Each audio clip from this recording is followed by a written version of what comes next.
This week on Hermitcraft. It might be Grian with the name tag or something. Yep, it's definitely Grian. I guarantee it. He's coming. I'm running.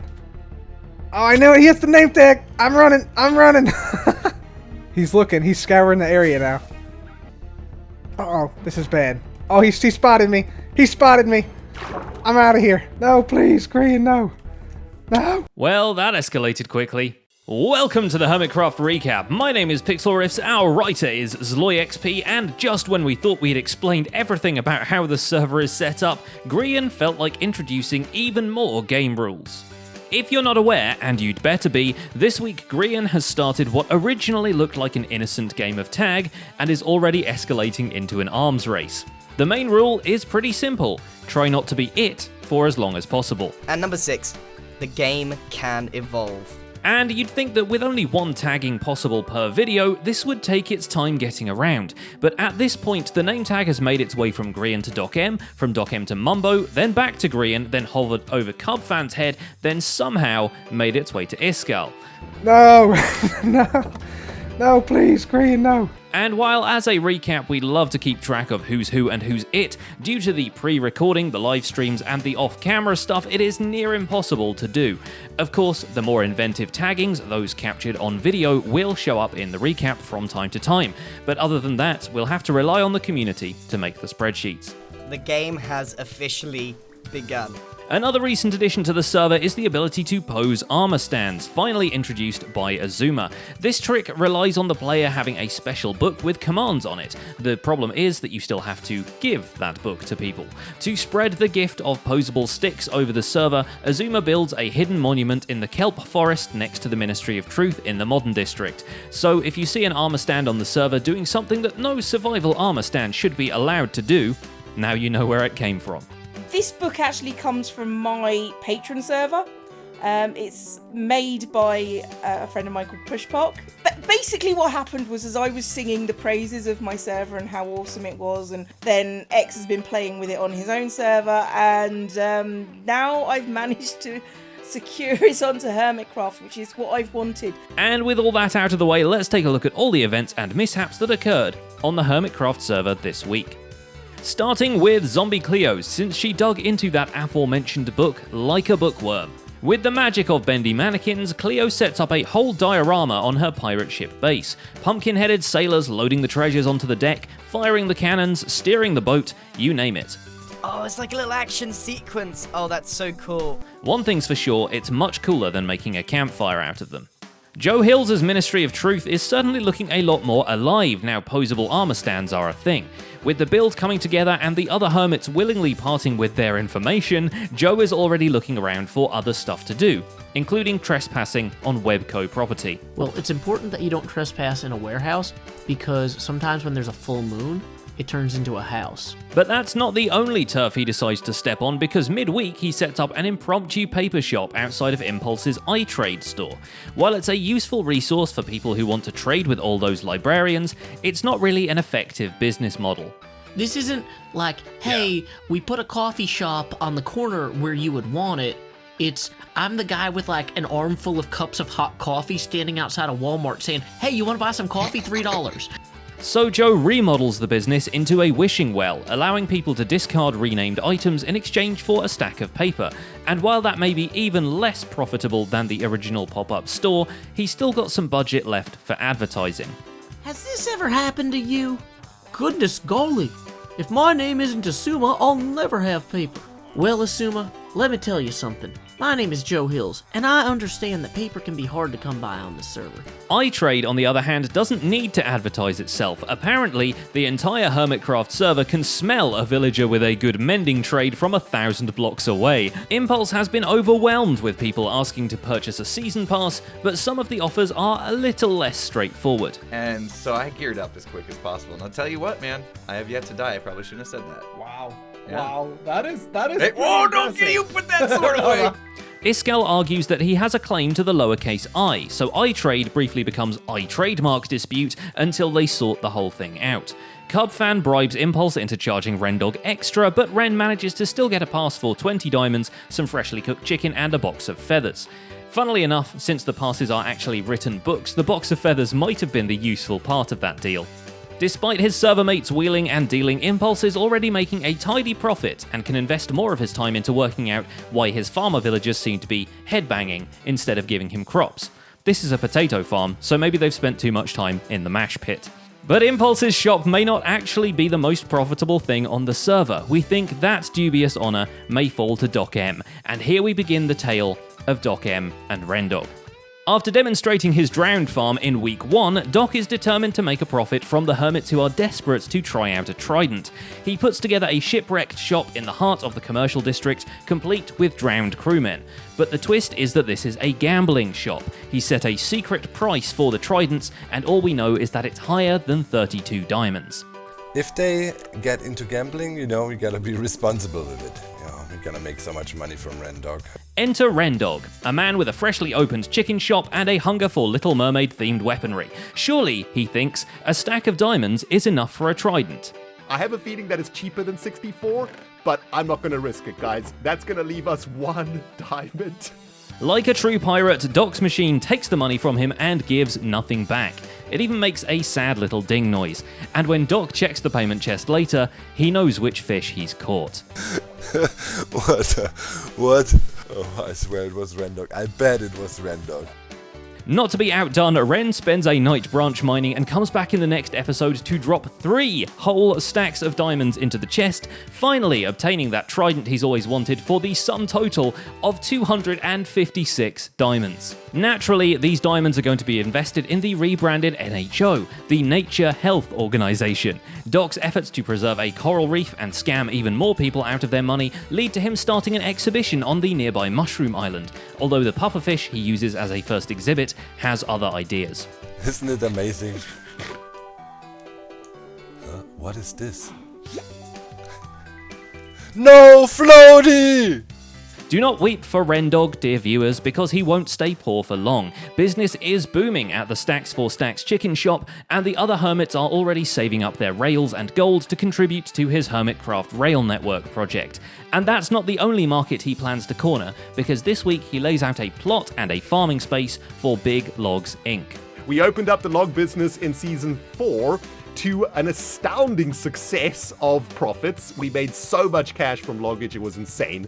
And guys, of course here in Minecraft 1.13, logs have become even more valuable because we can do that. The rest of the hermits don't take kindly to gambling on their turf. Jevin in particular just spams the place with mildly aggressive Yelp reviews. Signs swearing the NHO off the land appear all around the gambling machine. Some downright calling out the Nature Health Organization on their practice of slaughtering legions of drowned to get the very tridents they're selling. But interestingly enough, Jevin has no problem with the subscription service of iTrade. Having bought his pass into the room of Har, he suddenly decides to get a much bigger sugarcane farm and a deep storage unit to hold it. Pretty convenient when there's a hall of paper trading villagers nearby. Branching out a tiny bit, Jevin builds a house and a stable to go with it in the medieval district, plus reveals some of his plans for that mega build that he had to reserve a giant area for. Lastly, he tames some cats and builds a creeper farm to go with the paper one, lamenting the lack of a proper general mob grinder on the server. And as he does that, the maniacal laughter of Tango Tech can be faintly heard in the distance, because, you see, there is a proper general mob grinder on the server, 4 of them, duct taped together somewhere in the middle of the ocean. Following the teachings of Nembon MC, Tango has developed his own version of an observer dispenser-powered mob farm. Even bare bones, this monstrosity took all of his and some of Scar's cobblestone. Sadly, the exact rates of it are for now unknown, if only because AFKing at it is a danger to the server and to society. Basically, 1.13 is just, it absolutely destroys water updates. You drop a bucket of water on the ground, you're just lagging the crap out of your server now. And obviously doing it to whatever that is, 16 towers or 20 towers or so, that just kills the server. Being in the market for rockets himself, Tango lines the mob catcher area with a sugarcane farm, making the thing look vaguely like your grandma's carpet. What week of the server is this again? Yep, week 2. These people are officially terrifying. Slightly less terrifying, but just as farmy, one of Iskall's major projects this week reunited him with his favourite substance in the game, slime. Hollowing out 3 consecutive slime chunks and filling them with iron golems is worth it just so you can stay on brand. But the other major project is brand new, an underwater fantasy village with conduit power to keep you breathing. And it was at the bottom of the sea where he hid his stash. His own waterlogged take on an abandoned mineshaft and an underwater storage room turn out looking pretty great. And he ends up raiding an ocean monument with Cubfan later in the week, the better to farm it once they can harvest enough soul sand. I took my potion, man. I took my medicine. Oh, man. No, are you kidding me? He also calls us out for him liking diorite or something. I'm gonna get so much flame for this, but I kind of like the polished diorite. Yeah. Recap, take that. I mean, sure, we'll take it. What should we do with it? In his own time, Cub takes out another boss, the Wither boss, in a one-on-one duel. This elevates Cubfan to the first person on the server with a functional beacon. Still, functional is all it is, since Cub doesn't quite have enough materials for a full pyramid. To score more precious rocks for the Rock Throne, him and Scar open up a shop under the flag of the Convex. Oh, it looks like a rabbit. With the Dead Coral shop now present in the district, Cub has sufficiently cornered the market on fancy sea rock animals, which you'd think Doc would be all over, but not yet. Cub and Scar even start a common area to build on together, which sadly for now is more future plans than anything. But Cub's biggest and potentially most important project is mapping out all of the known and populated hermit land, complete with banner markers on the maps to announce which hermit space is where. Naturally, such a monumental achievement and a much needed community resource is being proudly displayed in Cub's house and nowhere else. Somewhere on that map, Stressmonster, having dug out her iceberg into a livable staging area, begins work on her actual base this week, describing it as a futuristic-y, alien-y thing which she plans to link to the main island in some way. Right now, I gotta admit, it sorta looks like a train in the sky, but we're certain this will be worth keeping track of, especially since she's promised to build a mountain in it somewhere, and terraforming is kind of her thing. It just might take a little while, since right now her offspring is around to make fart noises into the microphone. Oh, oops. No. Can you stop making those noises, please? Unless we do something like that on the inside.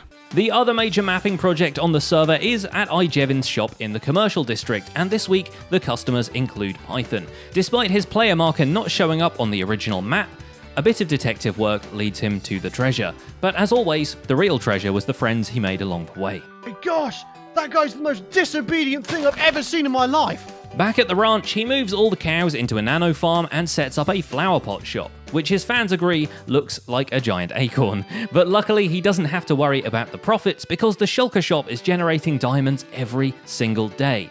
This turns out to be useful when a misfired ender pearl drops him into the void, but Python recovers admirably and outlines his plan for his main base of the season, a series of colour-coded underwater domes in the splashy neighbourhood of Aquatown.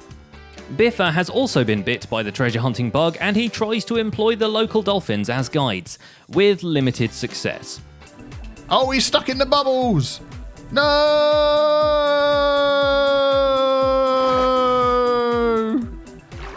But stumbling upon a mesa with a ton of abandoned mineshaft chests really works out for him, and he spends a couple of episodes gathering all the resources he can find, returning with nearly a stack of diamond ore and a fistful of gems.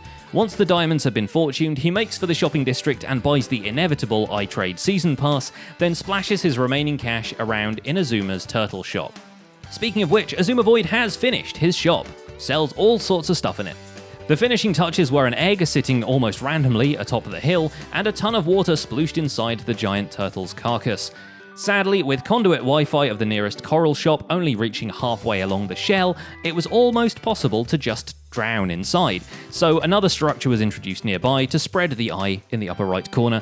Now he's officially turtly enough for the Turtle Club. Yeah, and here's the thing, Scar. Yeah. You placed it there, that might have been a bad decision. Why? Well, because you can't pick up conduits. TFC comes out of his shell a couple of times this week, leaving the vault to corral a couple of sheep and pick up a few mending books at iTrade. But the bunker needs outfitting with farms of all kinds if he's going to survive the coming apocalypse, so he carves out a space for more sugarcane, makes a livable space in which to breed the sheep, and establishes a more monolithic style for the vault using raw and polished andesite. Jessassin has more open-air plans for his livestock, dedicating one of his twin islands to farm animals and anything else that's just too noisy to have on your doorstep.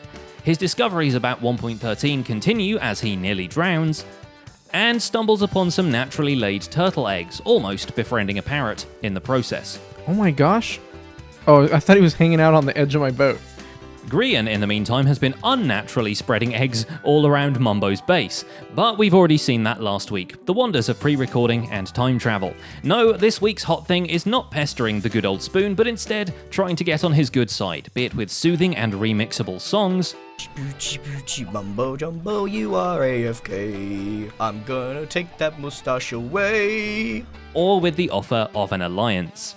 Having donned the business suit himself, Grian drags Mumbo into a call and then into a business room he's set up right underneath Mumbo's base without him even knowing. What we expected to be the greatest timeshare presentation of all turns out to be a proposition to create their totally not a pyramid scheme company, the Buildstone Society.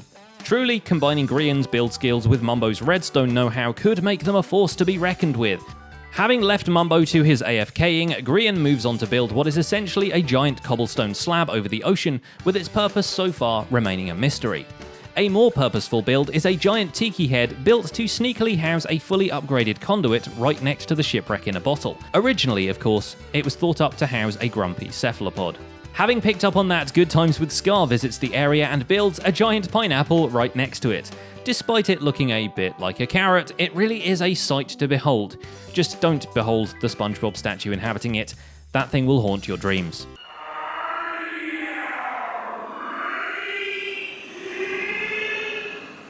Back in the shopping district, Welsknight introduces Season 6 to the wonders of foliage-obstructed builds with his Bush's Boutique. It sells leaves, mostly to Zedaph. Another business of Wells's that suddenly gets a client, even though it's not even open yet, is his build for hire type of deal. Renovating the floors of iTrade scores Wells a shiny season pass, along with a heavy negative number of quartz blocks. Well, at least he's better at building than he is at fighting dragons. And I do not have feather falling? I don't have feather falling? Oof. No, hey, Ender. Okay. I'm not fast enough. Oh boy. I'm dead. Miss Ender Dragon this time. Oh, lovely. Thank you, whoever made that. Oh, really? With his newfound elytra and an ability to trade stuff, Wells too sets up a sugarcane farm. But in his case, it's an entire facility dedicated to producing reeds out the wazoo, located in the industrial district right next to the mysterious Webco. Unfortunately, this facility ends up blocking the view to the area Xisuma wanted to build in, but I'm sure they can resolve that like gentlemen. We're all friends, so we just settle it like adults. And by that, I mean we have trial by combat. False Symmetry 2 gets with the program and starts working on a giant jar store, or an aquarium shop if you will, but we know the truth. Her base grows a bridge into the unknown, leading from the tower we mentioned last week deeper into the land, but the aqueduct wannabe bridge is empty for now, since False isn't sure what scale to use for her upcoming masterpiece. This might well end up being another big cylinder going to bedrock, and you gotta be careful with that stuff until you have like 10 beacons. Zedaph finishes construction on his shop as well. You can now purchase your quartz, warts, and shorts, but why do that when you can just look at the thing and donate all your money so Zed can hire someone else to build for him? This method of production is much preferable, really, because otherwise you end up building a giant grave temple thingy to yourself while still being alive. That's how Zedaph gets the beginnings of a pyramid done in a nearby desert. Whether it'll be one of his nomadic hideouts or truly end up as his final resting place, for now, is not clear. But he can rest in there and even close the casket, so that's something. But if it's geometrical base thingies you want, look no further than Mumbo Jumbo. He's at it again, and this time it's spherical. The globe he sketched in Creative starts to take shape in Survival this week and will apparently contain a double-sided landscape being held there by art or something. We'll see how it develops, but for now it's going to need a lot of glass. Luckily, he's making a decent profit from the slime shop he built at the commercial district, since basically every time he goes back there, there's a few more diamonds to collect from the chests. And the slime shop is working much more efficiently now he actually knows how to spawn an iron golem. Mumbo's other achievement this week was introducing the tag game's first controversy. In order to tag Grian in a clever redstone-y way and do it while Mumbo himself was AFK, he had to place the tag in a dropper, a violation of Rule 1, the tag must stay in your inventory, but a clear application of Rule 6, the game is allowed to evolve over time. What do you think about this? Legal move or party foul? Let us know in the comments, but for now, that's about it for this week's recap. Our writer is ZloyXP, and my name is Pixel Riffs. Zloy apparently filled my base with zombies this week, so check out that video if you want more shenanigans. The link is in the end cards. Don't forget to leave a like while you're still here, and subscribe so you won't miss future recaps. Thanks for watching, and we'll see you next week.